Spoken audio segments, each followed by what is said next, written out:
estava aí sustentando a mãe e os seus irmãos. Por isso, Maria foi falar com Jesus, porque não tinha José. Agora estava Jesus no lugar do seu marido José. E então ela pediu para ele ajudar o assunto. Não tem vinho. O que vamos fazer? O que você vai fazer, Jesus?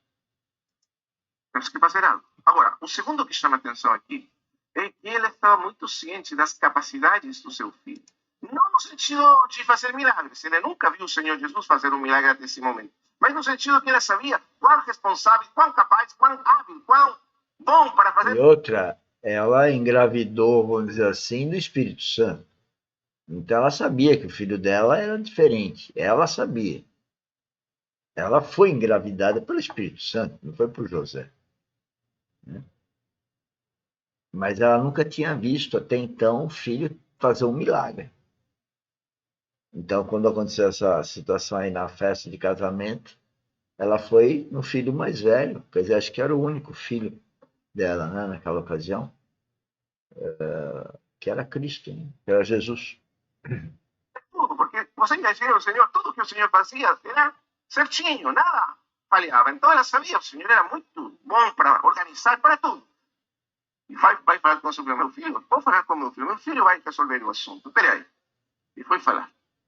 Mas a resposta do Senhor foi terrível. Ela nunca imaginou essa resposta. Que tens? Que é literal. É interessante, porque a mãe vai buscar, então, no filho que é perfeito, né? Isso ele é e era, sempre foi. E ela toma uma dura. Eu entendo que é uma dura do filho. Mas tem aí atrás uma coisa interessantíssima. Não sei se é isso que ele vai falar, mas que é obedecer. Obedecer a quem? À mãe? Não. Ao pai? No sentido espiritual. Se o pai dele não falou para fazer vinho, ele não fazia vinho. O pai tinha que falar. Vamos ver se ele vai falar isso. Exatamente.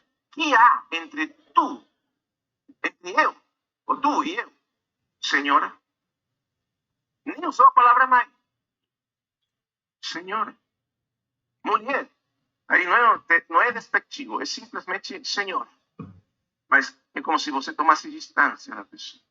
Está falando, você, e isso é duro aqui. Maria, você já não é mais a minha mãe. E eu não tenho mais obrigações com você. Por quê?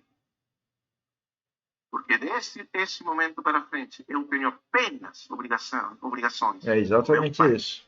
Celestial. Tem que obedecer ao pai. Nunca mais. Eu vou estar atado nem com você, nem com ninguém. Eu sou. Agora, o que o demônio fez na sociedade que nós vivemos? As mulheres, me perdoem, mulheres, vocês se empoderaram desde a década de 60. E vocês não sabem que isso é obra do inimigo na mente de todos nós, né? Quando eu falo na mente das mulheres, eu não quero dizer que o inimigo não atua também na minha mente. O problema é que quem tem Espírito Santo é protegido. E quanto melhor o relacionamento com o Espírito Santo, é mais protegido, porque tem discernimento espiritual. Quem não tem o Espírito Santo não tem discernimento provindo do Espírito Santo. Tem um discernimento básico, pelo que eu tenho estudado, mas não é o discernimento de Deus, né?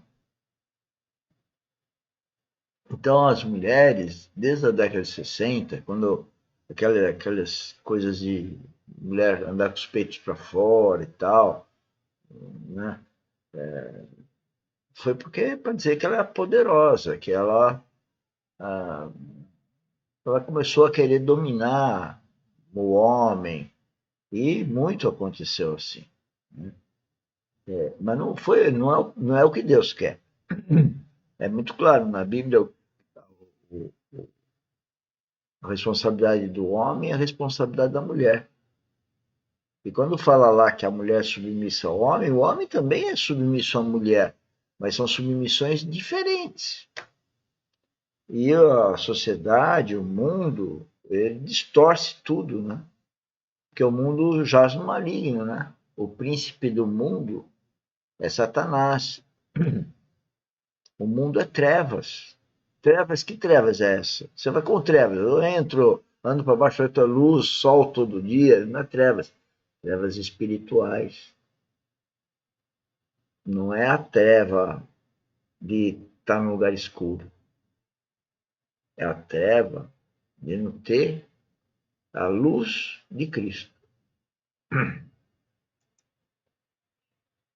Tenho obrigação com meu Pai Celestial. Por quê? Porque imagina, qualquer mãe sente que o filho tem obrigações com ela, ou não é? Ainda que quando estão casados, os pais continuam a sentir que, de alguma maneira, os nossos filhos nos devem algum tipo de reconhecimento, porque, claro, somos os pais. Mas agora Jesus está dizendo, mulher, senhora, já não existe mais essa ligação. E então, essa deve ser a primeira vez que uma espada furou, traspassou a alma de Maria. Mas ele aceitou. Aceitou a nova condição dele. Você agora tem que relacionar-se comigo como todas as pessoas. Eu sou o Cristo, o Filho de Deus encarnado. Vocês ouviram o que ele falou? Que a mãe teria que se relacionar com ele como todas as pessoas. E na cruz ele fala para João que ela é a mãe e que João é o filho. Na verdade, Deus tem todo mundo como filho. Então, a gente, como filho de Deus, também tem o outro como filho. Então, o filho não é só aquele que foi gerado a partir da pessoa, né? O filho, na verdade, é todos os outros, que a gente tem que tratar como filho. Outra coisa, Jesus Cristo veio para servir, não ser servido. Quando eu trato o outro como filho, o pai serve aos filhos, não é servido pelos filhos. Deus serve a todos nós. É nós que não obedecemos ao Pai, porque nós não temos o Espírito dele. E por que nós não temos? Porque nós não aceitamos a morte do mundo.